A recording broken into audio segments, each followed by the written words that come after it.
What is going on, YouTube? It is Primitive here, and today I'm going to be bringing you the finals of the locals that happened yesterday at Rocky Mountain Collectibles. Now, this can be between myself on the right playing Imperial and my opponent on the left playing Green Control. Now, my opponent I don't think has ever made the finals of one of our tournaments before, so I was excited to see that she's starting to improve and starting to beat a lot of the people who have been playing for a while. So it's pretty cool to see the locals start to improve as they play more and more. But this is going to be a weird situation for me right here because I would like to promote the Dino B and swing into the Vegemon to get the piercing and jamming check, but my opponent can just Digiburst and get the Yokomon boost when they Digiburst and then be able to swing over the Dino Beamon. But I do get the Valdararm in the check, which is an amazing check to hit with jamming because now we know one of those is gone. Now I go into the Sealamon and I'm thinking about if I want to play another rookie here or if I want to Digivolve this Sealamon. I decided to Digivolve on top of the Sealamon just because the Lilamon can Digiburst to suspend my Sealamon and get the boost with the Yokomon and be able to swing over my Dino Beamon anyway. So I decided just to make it so if I put two of these out, there's a lot higher chance that one is going to survive and I'll be able to get into Imperial next turn. But now my opponent's going to be able to swing over one of the Dino Bees and get the one that has the Inheritables, and then they can Digiburst to shut down the Dino Bee for the next turn, which is going to be pretty unfortunate. Now, they do choose to do that. The Lilamon Digiburst was likely not necessary there just because I wasn't going to be able to attack anyway, so potential slight slowdown as far as slowing me down because that's one less turn of being able to Digiverse with the Reflagemon. But do have the Palmon out and do have the Reflagemon out, so can't really threaten either of these, so I just decided to go straight into Imperial now. Having the Imperial on board will allow me to swing over the Reflasia next turn if they decide to keep it suspended. And they're going to put up a blocker though, so that will shut me down a little bit unless they decide to not block if they go for that plan. And we are going to see the Reflagemon swing in for 11k, hitting the Dino B, so the only Mega in the deck that I didn't want them to hit because any other Mega would have been able to swing over that. But now I can't go ahead and swing into the Reflagemon. My opponent decides to let it go through, like I'm assuming that means in hand that there isn't any Valdararms or anything like that to go on top, so see it as more of a dead resource and can now just get rid of it, start building up in the back, and still have your blocker on board. So let the Reflagemon go through there, but I think it's okay because we see another one come out and going to be able to Digiburst the Yokomon and the Weedmon to go ahead and gain a memory and put down one of my Imperial for the turn. Now, I was confused when she decided to choose the Dino B Imperial there, but as we're going to see, they're going to go straight into the Valdararm to take out the other one.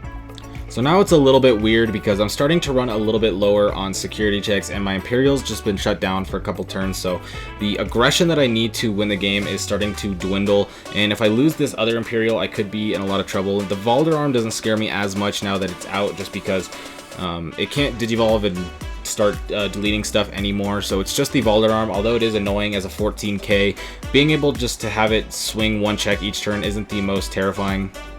So playing the Gabumon to get a draw out, and then the Grizzly's just going to slow down the game a little bit. I'm not too worried about the Valdararm swinging in. Like I said, I could potentially hit something like a Hammer Spark or a Kakaitis Breath, which would be nice, and the Kabuterimon is kind of shut down at the moment because if it does try to swing, it will just get blocked by the Grizzlymon, so we're in a little weird of a position here. I do go ahead and hit the Hammer Spark right away, which is going to put me at 1. Now, I would have preferred if my opponent maybe Digivolve something and put me at a higher memory, but it does end the turn, so we are going to be looking good. So I'm going to swing, get the draw, but they are going to choose to block with the Kabuteri, which is what I was expecting to come out anyway. I was slightly baiting it because now I can go and swing over the Kabuterimon, and then I'm deciding between two options here. Do I want to swing over the Kabuterimon and then go Omnimon and trade into the Imperial to get it off of board, or trade into the Valdararm with my Omnimon and get it off the board, or do I want to Kakaitis Breath? And either way, my opponent's going to be at 3 or 6 memory,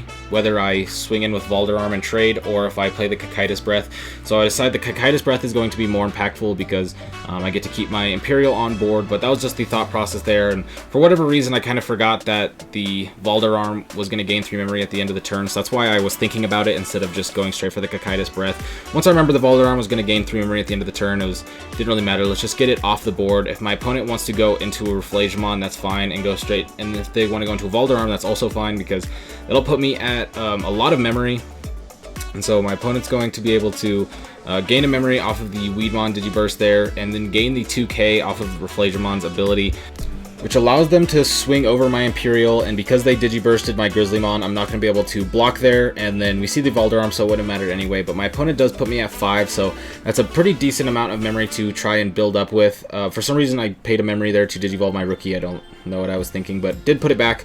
And then I'm able to Digivolve into Imperialdramon, and then I decide that I want to just play a rookie here and put my opponent at 1. I was thinking about if I wanted to Cocytus Breath again, but I decided that I'm not too worried about my opponent swinging in for that last security, just because if my opponent puts me at 3 memory or 2 memory or higher, the next turn I'm going to be able to swing in with Imperialdramon, Digivolve into Imperial, and then swing twice, and then I can either go into the Omni or I can swing with the Gomamon. So as of right now, we're looking pretty good, but my opponent swings, and the last check is going to be Davis. So now no matter what, I'm going to start my turn with 3 memory, and so now I'm in a position where unless my opponent puts up a blocker, then they just die pretty much right away. But even with the blocker wouldn't help, just because I do have the Omni in hand, so my opponent's going to be looking for Needle Spray or Flower Cannon to make slow it down, but at this point I'm going to be able to swing and resuspend, and even if I do get suspended there, I can go into the Blitz Omnimon and win the game. So had the game sealed up there. That was a very, very close game. My opponent had me down to 0 security, and they were pretty close to just winning the game there, but I was able to eke it out just barely with that aggression that the Imperialdramon into Imperialdramon into Omnimon can bring. So my opponent was talking about how they didn't get a Mimi the whole first game, and then now they get the Mimi turn 1, and as we're going to see, they may have more than 1 Mimi in hand right now. So I do hit the Imperialdramon, or take the Imperialdramon, because I need the ultimate to go up into my Imperial, go later. The Gabumon is great, but I have other rookies, so I don't need to worry about having the Gabumon. I need more, so getting to the Imperial. Now with the Davis out early, neither player is going to be really memory choked, which is going to change a lot of what happened last game, because we did have a while.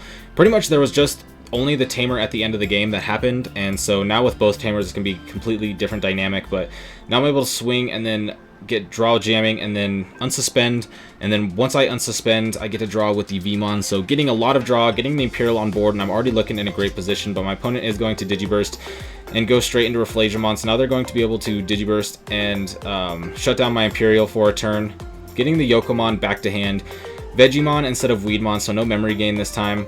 And the Weedmon does live there because it gains all Digimon gain 2k from Reflagemon's Digiburst, so it was at 8k and able to swing over the Dino Beamon there. But then my opponent's, as we see, going to play another Mimi, so lots of Tamers being played this game that were lacking last game. But now I'm able to swing into Dino B. Their buff only lasts till the end of the turn, so I'm able to swing and get a piercing and jamming check. And now my opponent doesn't have any blockers, so I could swing out with the Devimon. I'm considering if I want to Digivolve for 1, or if I just want to swing. I decided to swing so I can get the draw with the jamming, or with the Demi V and jamming. Now I'm trying to think of what the best course of action is going to be here, and I decided to Hammer Spark to go to 5, and then Cocytus, or up to 2, and then Cocytus and put my opponent to 5. Now the reason I wanted to Hammer Spark before I Cocytus is because now my opponent doesn't have the option of being able to get into Omega without them Digisorption and suspending their Digimons, and I'm not too worried about that. Cocytus breathing there makes it so my opponent doesn't have the ability to hit both their Mimis out because they don't have the level 5, and they won't be able to Digiburst my Imperial again. So putting my opponent at 5 instead of 6 is just giving them a little less resources to be able to get up into something like a Nidhogg and actually be able to win the game. But as we see, they wouldn't even actually be able to Nidhogg because they don't have any babies on board, and they did Digiburst the one baby that they had with the Terriermon assistant. So going to play the Tentomon, but it might just be too late unless they hit a Needle Spray here. Jamming hits the Nidhogg and I will survive, and then I can swing in with the Dino B. So that is going to be it for this locals. That was a very, very close first game. The second game was a bit more one-sided in my favor, but once again my opponent did make finals for what I believe is the first time, so they have been improving at an incredible rate as of the last couple weeks, and that's very, very cool to see. So I'm sure we'll be seeing them in the finals a few more times. But with that being said, that is going to be this match, so I hope you enjoyed. If you enjoyed, be sure to like and subscribe because I will be having more Digimon content coming to you. But I hope you have a great day, and peace out.